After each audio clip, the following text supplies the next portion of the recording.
মুখে মুখে অঙ্ক করি প্লেলিস্টের এটা প্রথম অঙ্ক। তোমরা ভিডিওটা পজ করে ভালো করে পড়ে বুঝে নাও, আমি তার উপরেও একবার পড়ছি। Vinay fires 2 bullets from the same place at an interval of 12 minutes, but Raju, sitting in a train approaching the place, hears the second report 11 minutes 30 seconds after the first. What is the approximate speed of train if sound travels at speed of 330 meter per second?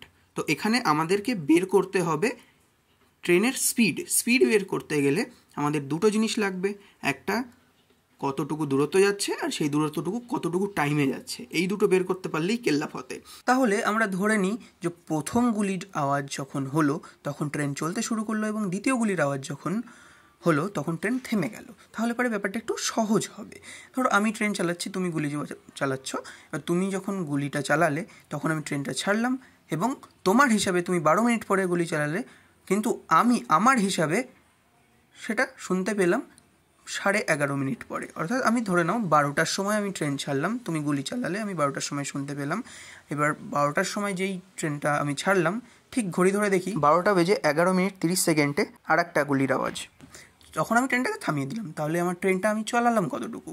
11:30 minute. এখান থেকে আমি time পেয়ে গেলাম। এরপরে আমাকে বের করতে হবে ওই 11:30 মিনিটে ট্রেনটা কতটুকু দূরত্ব অতিক্রম করলো। সেটা কি করে বের করব? সাউন্ডের যে গতিবেগ দেওয়া আছে, যে 330 মিটার পার সেকেন্ড সে অতিক্রম করছে, সেখান থেকে। এইবার দেখো, আমি যেখানে আগে দাঁড়িয়েছিলাম, আমি যদি সেইখানেই দাঁড়িয়ে থাকতাম তাহলে কিন্তু আমি 12 মিনিট পরেই শুনতে পেতাম। যেহেতু আমি খানিকটা এগিয়ে এসেছি, তাই আমি 30 সেকেন্ড আগেই শুনতে পেলাম। অর্থাৎ শব্দ 30 সেকেন্ড ট্র্যাভেল করার পরে সেই জায়গায় গিয়ে পৌঁছাতো যেখানে আমি আগে দাঁড়িয়েছিলাম, আর সেইটুকু ডিস্টেন্সই আমি ট্র্যাভেল করে চলে এসেছি। তাহলে 30 সেকেন্ডে শব্দ কতটুকু দূরত্ব অতিক্রম করতো?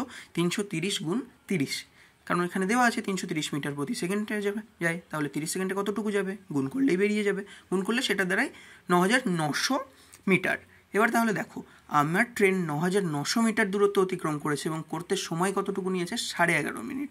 ব্যাস, এইবার দুটোকে ডিভাইড করলেই আমার গতিবেগ বেরিয়ে যাবে। এখানে মিটার পার সেকেন্ডে দেওয়া আছে। এবার 11:30 মিনিটকে যদি আমি সেকেন্ডে কনভার্ট করি, তাহলে সেটা দাঁড়াবে তোমার 660 প্লাস 30, অর্থাৎ 690 সেকেন্ড।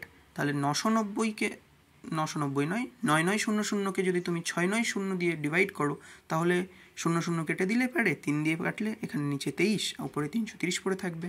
ব্যাস, দ্যাটস সিম্পল। আশা করি তোমাদের সকলের মাথায় ঢুকেছে অঙ্কটা। যদি না ঢুকে থাকে তাহলে কোন জায়গাটায় প্রবলেম হলো সেটা একটু আমাকে কমেন্টে জানিও।